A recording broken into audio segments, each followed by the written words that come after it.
इस न्यूज को स्पॉन्सर किया है theme production, creative event management, tent house events decorations, Bangalore, Chennai, Hyderabad. Contact details 9986544971। I media studio production house, everything possible events, online multi setup shoots, promos, ads, documentaries, voiceover, graphics, animations, script writing, lyrics, all in one production. iMedia Studio, everything possible.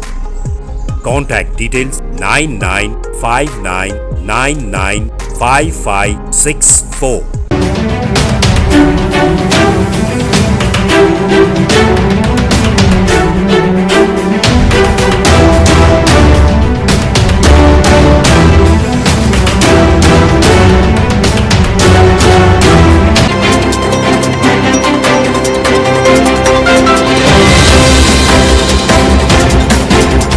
शहीद भगत सिंह के 94वें शहीद दिवस के मौके पर AIDSO, AIDYO, AIMSS संगठनों की जानिब से 31 मार्च और 1 अप्रैल को गुलबर्गा शहर के कन्नड़ा भवन में प्रोग्राम्स का इनेकाद अमल में आया।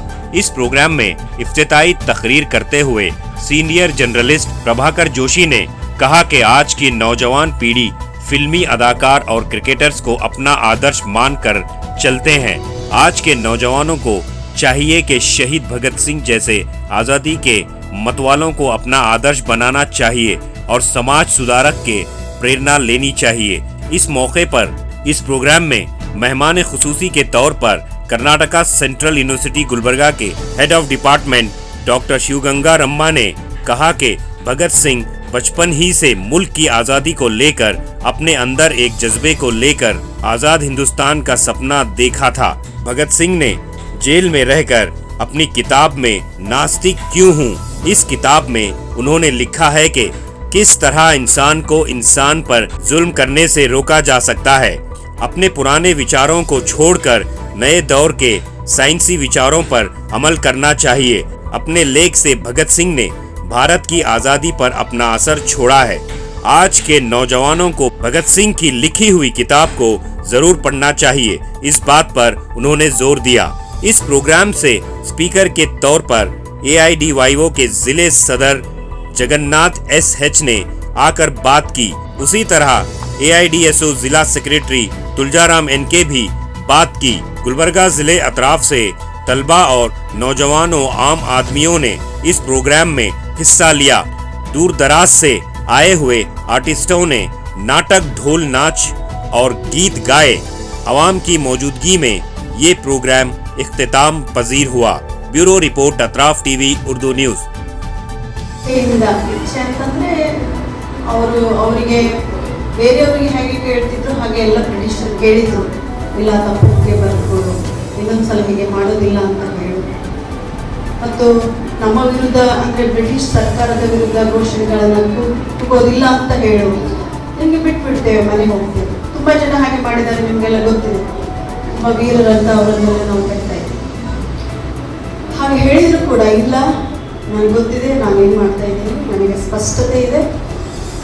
ಆ ಸ್ಪಷ್ಟತೆಯ ಮುಖಾಂತರ ನಾನು ನನ್ನ ಜೀವವನ್ನು, ನನ್ನ ಪ್ರಾಣವನ್ನು ಈ ದೇಶಕ್ಕೆ ಒಪ್ಪಿಸಲಿಕ್ಕೆ ತಯಾರಿದ್ದೇನೆ ಅಂತ ಹೇಳಿ ಅವರು ಹುತಾತ್ಮರಾಗಿದ್ದಾರೆ. ಜನರನ್ನು ಹಿಂಸಿಸ್ತಾ ಇದ್ದಾರೆ.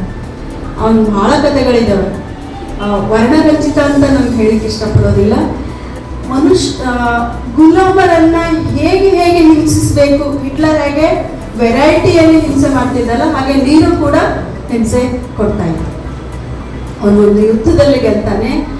ಆ ಯುದ್ಧದ ಸಮಾರಂಭವನ್ನು ಅಂದರೆ ಗೆಲುವಿನ ಸಂಭ್ರಮವನ್ನು ಏರ್ಪಡಿಸುವ ಸಮಾರಂಭವನ್ನು ಏರ್ಪಡಿಸ್ತಾರೆ. ಮತ್ತು ಅದಕ್ಕೆ ನಾವು ಈಗ ಯಾರನ್ನ ಇಂಟೆಲೆಕ್ಚುವಲ್ಸ್ ಅಂತ ಕರಿತೀವಲ್ಲ, ತನ್ನ ರಾಜ್ಯದ ಎಲ್ಲ ಬುದ್ಧಿಜೀವಿಗಳನ್ನ ಅದಕ್ಕೆ ಆ ಸಂಭ್ರಮದ ಆಚರಣೆಗೆ ಔತಣಕೂಟಕ್ಕೆ ಕರೀತಾರೆ. ಮತ್ತು ನೀವೆಲ್ಲ ತಯಾರಿ ಮಾಡ್ರಿ ಅಂತ ಹೇಳಿ ತಯಾರಿ ಮಾಡ್ರಿ ಅಂತ ಹೇಳಿದಾಗ ರಾತ್ರಿ ವೇಳೆ ಆ ಸಂಭ್ರಮ ನಡಿಬೇಕಾಗಿರ್ತದೆ. ತಯಾರಿ ಮಾಡ್ರಿ ಅಂತ ಹೇಳಿದಾಗ ನೀರೋಗೆ ಅವನ ಸೇವಕರು ಕೇಳ್ತಾರೆ, ಹೌದು ನೀವೆಲ್ಲ ರಾತ್ರಿ ಹೇಳಿದಿರಿ, ಇದನ್ನ ರಾತ್ರಿ ವೇಳೆ ಬೆಳಕನ್ನ ಹೇಗೆ ಮಾಡೋದು? ಅಷ್ಟು ದೊಡ್ಡ ಸಮಾರಂಭಕ್ಕೆ ಬೆಳಕನ್ನ ನೀಡಬಲ್ಲ ಶಕ್ತಿ ನಮಗಿಲ್ಲವಲ್ಲ. ಹೌದಾ? ಹಾಗಾದ್ರೆ ಏನ್ ಚಿಂತೆ ಮಾಡಬೇಡಿ. ಆ ಜೈಲಿನಲ್ಲಿ ಗುಲಾಮರಿದಾರಲ್ಲ, ಅವರನ್ನ ಎಳೆದುಕೊಂಡು ಬಂದ್ರಿ. ಅವರ ಮೈಗೆ ನೀವು ಬಟ್ಟೆಯನ್ನ ಸುತ್ರಿ, ಆ ಬಟ್ಟೆಗೆ ಎಣ್ಣೆಯನ್ನ ಹಾಕ್ರಿ. ಅಲ್ಲಿ ಅಲ್ಲಿ ಅಲ್ಲಿ ಅಲ್ಲಿ ಅವರು ನಿಲ್ಲಿರಿ. ಅವರು ಮೈಗೆ ಸುತ್ತಿದ ಬಟ್ಟೆಗೆ ಎಣ್ಣೆ ಹಾಕ್ತಿರಲ್ಲ, ಅದಕ್ಕೆ ನೀವು ಬೆಂಕಿಯನ್ನು ಹಚ್ಚಿ, ಆ ಬೆಂಕಿ ಉರಿತಾ ಇರ್ತದಲ್ಲ, ಆ ಬೆಳಕಿನಲ್ಲಿ ನಾವು ಈ ಸಂಭ್ರಮ ಆಚರಣೆಯನ್ನ ಮಾಡೋಣ ಅಂತ ನೀರು ಹೇಳ್ತಾರೆ. ಅದಕ್ಕೆ ನೀರನ್ನ ಭಗತ್ ಸಿಂಗ್ ಮತ್ತೆ ಮತ್ತೆ ಮತ್ತೆ ಮತ್ತೆ 20 ಪುಟದ ಪುಸ್ತಕದಲ್ಲಿ 5-6 ಸಲ ಅದ ಉಲ್ಲೇಖ ಮಾಡ್ತಾರೆ. ಸರಿ, ಆ ಸಂಜೆ ಬಂತು, ಎಲ್ಲ ಇಂಟೆಲೆಕ್ಚುವಲ್ಸ್ ಬಂದ್ರು. ಆ ಜೈಲಿನಲ್ಲಿರುವ ಎಲ್ಲ ಗುಲಾಮರನ್ನ ಕರೆದುಕೊಂಡು ಬಂದು ಅವರಿಗೆ ಬಟ್ಟೆ ಸುತ್ತಿ ಅದರ ಮೇಲೆ ಎಣ್ಣೆ ಹಾಕಿ ಅವರ ಮೈಗೆ ಉರಿ ಹಚ್ಚಿದ್ರು. ಆ ಬೆಳಕಲ್ಲಿ ಆ ಇಡೀ ರಾತ್ರಿ ಯುದ್ಧದ ಗೆಲುವಿನ ಸಂಭ್ರಮಾಚರಣೆ ನಡೀತಾ ಇದೆ. ತುಂಬಾ ನೋವಿನಿಂದ ಹೇಳೋದೇನಂತಂದ್ರೆ, ಆ ನೀರೋನ ಅತಿಥಿಗಳಾಗಿರುವ ಎಲ್ಲ ಇಂಟೆಲೆಕ್ಚುವಲ್ಸು ಆ ಪಾರ್ಟಿಯನ್ನ ಎಂಜಾಯ್ ಮಾಡಿದ್ರೆ ವಿನಃ ನೀನೇಕೆ ಈ ಸೇವಕರಿಗೆ ಇವ್ರ ಅಪರಾಧ ಏನು ಮತ್ತು ಇವರಿಗೆ ಏಕೆ ಹಿಂಸೆ ಕೊಡ್ತಾ ಇದ್ದೀಯಾ ಅಂತ ಒಂದು ಮಾತು ಕೇಳಿಲ್ಲ. ಅವರು ಕೂಡ ಪಾರ್ಟಿಯನ್ನ ಎಂಜಾಯ್ ಮಾಡಿದ್ರು. ಇದನ್ನ ಭಗತ್ ಸಿಂಗ್ ತುಂಬಾ ನೋವಿನಿಂದ ಆ ಪುಸ್ತಕದಲ್ಲಿ ಹೇಳ್ಕೊಳ್ತಾರೆ. ನಾವು ಹೋರಾಟದಲ್ಲಿ ಭಾಗವಹಿಸ್ತೀನಿ ಅಂತ ಹೇಳಿ ಅಲ್ಲಿಂದ ಅವರು ಸೀದಾ ಲಾಹೋರ್ ಬರ್ತಾರೆ ಸ್ನೇಹಿತರೆ. ಇದು ಭಗತ್ ಸಿಂಗ್ ಅವರ ಒಂದು ಹೋರಾಟದ ನೋಡ್ತಾ ಇದೀವಿ ನಾವು. ಮುಂದೆ ಭಗತ್ ಸಿಂಗ್ ಅವರು ಲಾಲಾ ಲಜಪತ್ ರಾಯ್ ಜೊತೆ ಸೇರಿ ಸೈಮನ್ ಕಮಿಷನ್ ಹೋಗ್ಬೇಕಂತ ಹೋರಾಟ ಮಾಡ್ತಾರೆ. ನಿಮ್ಗೆ ಗೊತ್ತಿರ್ಬೇಕು ಸೈಮನ್ ಕಮಿಷನ್ ಅಂದ್ರೆ ಬ್ರಿಟಿಷರು ಇಂಡಿಯಾಕ್ಕೆ ಬಂದಿರ್ತಾರ, ನಮ್ಮ ದೇಶ ಸ್ವತಂತ್ರ ಪಡಕ್ ಆರತಿ ಆದ ಇಲ್ಲ ಅಂತ ಚೆಕ್ ಮಾಡಕ್. ಒಂದ್ ಕಡೆ ಮಹಾತ್ಮ ಗಾಂಧೀಜಿ ಕೂಡ ಹೋರಾಟ ಕಟ್ತಾರೆ, ಭಗತ್ ಸಿಂಗ್ ಕೂಡ ಲಾಲಾ ಲಜಪತ್ ರಾಯ್ ಜೊತೆ ಹೋರಾಟ ಮಾಡ್ತಾರೆ. ಭಗತ್ ಸಿಂಗ್ ಅವರು ಒಂದೇ ಘೋಷಣೆ ಅಂದ್ರೆ ಸೈಮನ್ ಕಮಿಷನ್ ಬರಬಾರ್ದು, ಅವ್ರು ಯಾರು ನಮಗೆ ಕೇಳೋರು, ಸ್ವಾತಂತ್ರ್ಯ ಆರತಿ ಇದ್ದಿರಲ್ಲ ಅಂತೇಳಿ. ಮಹಾತ್ಮ ಗಾಂಧೀಜಿ ಹೋರಾಟ ಮಾಡ್ತಾರೆ. ಯಾಕೆ? ಆ ಕಮಿಷನ್ ನಲ್ಲಿ ನಮ್ಮವರು ರಿಪ್ರೆಸೆಂಟೇಟಿವ್ ಇಲ್ಲ, ಭಾರತೀಯರು ರಿಪ್ರೆಸೆಂಟೇಟಿವ್ ಇಲ್ಲ ಅಂತ ಅವ್ರು ತಂದಿರ್ತಾರೆ. ಎರಡು ನೀವು ಗ್ರಾಸ್ ಮಾಡಿದ್ರೆ ಸ್ನೇಹಿತರೆ, ಮಹಾತ್ಮ ಗಾಂಧೀಜಿಯವರ ಒಂದು ದೃಷ್ಟಿಕೋನ ಹೇಗಿತ್ತು, ಭಗತ್ ಸಿಂಗ್ ಅವರ ದೃಷ್ಟಿಕೋನ ಹೇಗಿತ್ತು. ಭಗತ್ ಸಿಂಗ್ ಅವರು ಸೈಮನ್ ಕಮಿಷನ್ ಹೋಗಬಾರ್ದು, ಲಾಲಾ ಲಜಪತ್ ನೇತೃತ್ವದಲ್ಲಿ ಹೋರಾಟ ಬೆಳೆಸ್ತಾ ಸ್ನೇಹಿತರೆ. ಅಲ್ಲಿ ಸ್ಯಾಂಡರ್ಸ್ ಅನ್ನೋ ವ್ಯಕ್ತಿ ಲಾಲಾ ಲಜಪತ್ ಟಾರ್ಗೆಟ್ ಮಾಡಿ ಹಿಕ್ಕ ಮುಕ್ಕ ಆ ಒಂದು ಗನ್ ಇಂದ ಹೊಡೆದು ಸುಮಾರು ಅವರು ಹಾಸ್ಪಿಟಲ್ ಅಡ್ಮಿಟ್ ಆಗಿ 1 ವಾರ 2 ವಾರ ಒಂದು 20 ದಿನ. ಭಗತ್ ಸಿಂಗ್, ರಾಜಗುರು ಮತ್ತು ಸುಖದೇವ್ ಅವರು ಎಂದೂ ವೃದ್ಧರಾಗುವುದಿಲ್ಲ, ಶಾಶ್ವತವಾಗಿ ಯುವಕರೇ. ತಮಗೆಲ್ಲ ಗೊತ್ತಿದೆ, ಮಹಾತ್ಮರಾಗುವುದು ಸುಲಭ, ಹುತಾತ್ಮರಾಗುವುದು ಕಷ್ಟ. ಅಂತಹ ಬಲಿದಾನವನ್ನ ಮಾಡಿದಂತ ಅದಮ್ಯ ದೇಶ ಪ್ರೇಮಿಗಳ ವಾರಸುದಾರರಾದ ಯುವಜನತೆ ಇವತ್ತು ಯಾವ ಸ್ಥಿತಿಯಲ್ಲಿ ತಮ್ಮ ಜೀವನವನ್ನ ಮಾಡುತ್ತಿದೆ ಎಂಬ ಆಲೋಚನೆ ಮಾಡಬೇಕಾದಂತಹ ತುರ್ತು ಸನ್ನಿವೇಶದಲ್ಲಿ ನಾವೆಲ್ಲ ಇದ್ದೀವಿ.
ನಮ್ಮ ಭಗತ್ ಸಿಂಗ ಕೆಂಪು ಮೋತಿ ಆಂಗ್ಲನ್ನ ನೋಡಿದ್ರ ರಕ್ತ ಕುದಿತಿದ್ದ ಮೈಯಾಗ ಕೆಂಪು ಮೋತಿ ಆಂಗ್ಲನ್ನ ನೋಡಿದ್ರ ರಕ್ತ ಕುದಿತಿದ್ದ ಮೈಯಾಗ ತಾಯಿ ವಿದ್ಯಾವತಿ ಕೇಳೋ ತಂದೆ ಕಿಶನ್ ಸಿಂಗ ತಾಯಿ ವಿದ್ಯಾವತಿ ಕೇಳೋ ತಂದೆ ಕಿಶನ್ ಸಿಂಗ ಲಾಯಲ್ಪುರ ಜಿಲ್ಲಾ ಬಂಗ ಎಂಬ ಊರಾಗ ಲಾಯಲ್ಪುರ ಜಿಲ್ಲಾ ಬಂಗ ಎಂಬ ಊರಾಗ 1907 ಜನಿಸಿ ಬಂದನ ಹುಲಿಯಂಗ 1907 ಜನಿಸಿ ಬಂದನ ಹುಲಿಯಂಗ ಆಂಗ್ಲರಿಗೆ ಇಡಿಸನ ಗುಂಗ ಕೇಳು ನಮ್ಮ ಭಗತ್ ಸಿಂಗ ಆಂಗ್ಲರಿಗೆ ಇಡಿಸನ ಗುಂಗ ಕೇಳು ನಮ್ಮ ಭಗತ್ ಸಿಂಗ ಕೆಂಪು ಮೋತಿ ಆಂಗ್ಲರ್ನ ನೋಡಿದ್ರ ರಕ್ತ ಕುದಿತಿದ್ದ ಮೈಯಾಗ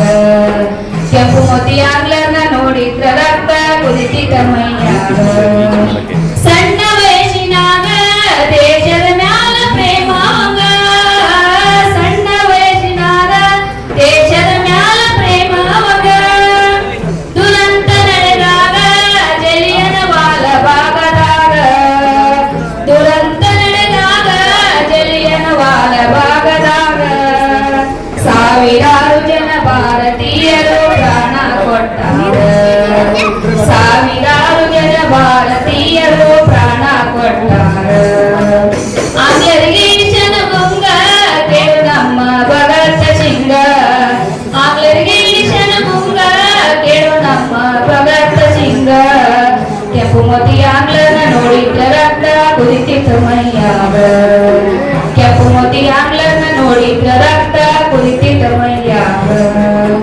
12 ವಯಸ್ಸಿತ್ತು ಕೇಳರಿ ಭಗತ್ ಸಿಂಗಗ 12 ವಯಸ್ಸಿತ್ತು ಕೇಳರಿ ಭಗತ್ ಸಿಂಗಗ ಶಾಲೆ ಬಿಟ್ಟು ಬಂದ ಸ್ವಾತಂತ್ರ್ಯ ಸಂಗ್ರಾಮ ನಡೆದಾಗ ಶಾಲೆ ಬಿಟ್ಟು ಬಂದ ಸ್ವಾತಂತ್ರ್ಯ ಸಂಗ್ರಾಮ ನಡೆದಾಗ ದಂಡ ಕಟಮಡ ತಿರುನಾಡ ಮೇಲೆ ತಿರುಗ್ತಿದ್ದ ಕೇಳ್ರಿ ಹುಲಿಯಂಗ ದಂಡ ಕಟಬಡ ನಾಡ ಮೇಲೆ ತಿರುಗ್ತಿದ್ದ ಕೇಳ್ರಿ ಹುಲಿಯಂಗ ಆಂಗ್ಲರಿಗೆ ಇಡಿಸನ ಗುಂಗ ಕೇಳು ನಮ್ಮ ಭಗತ್ ಸಿಂಗ ಆಂಗ್ಲರಿಗೆ ಇಡಿಸನ ಗುಂಗ ಕೇಳು ನಮ್ಮ ಭಗತ್ ಸಿಂಗ ಕೆಂಪು ಮೋತಿ ಆಂಗ್ಲನ ನೋಡಿದ್ರ ರಕ್ತ ಕುದಿತಿದ್ದ ಮೈಯಾಗ ಕೆಂಪು ಮೋತಿ ಆಂಗ್ಲನ ನೋಡಿದ್ರ ರಕ್ತ ಕುದಿತಿದ್ದ ಮೈಯಾಗ ಭಗತ್ ಸಿಂಗನ ಹಿಡಿದಿದ್ರ ಉಳಿಗಲಿಲ್ಲ ನಿಮಗ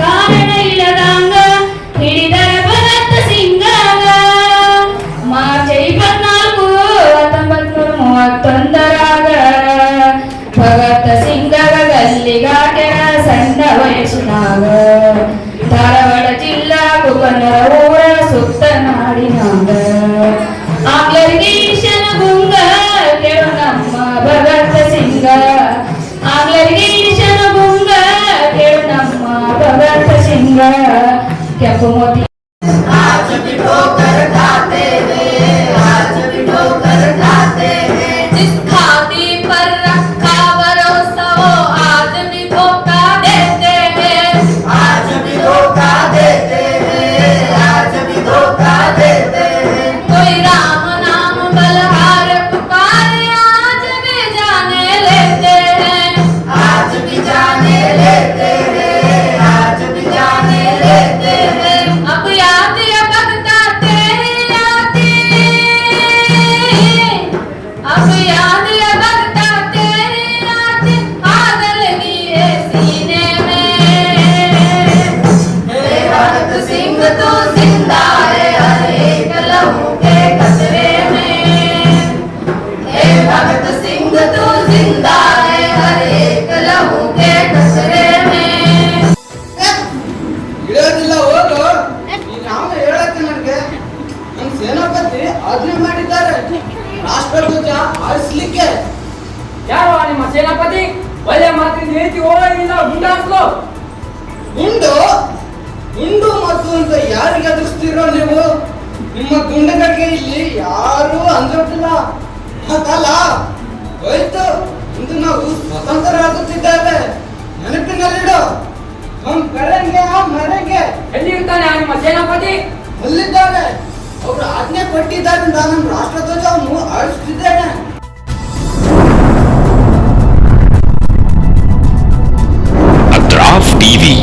हर बात सच के साथ।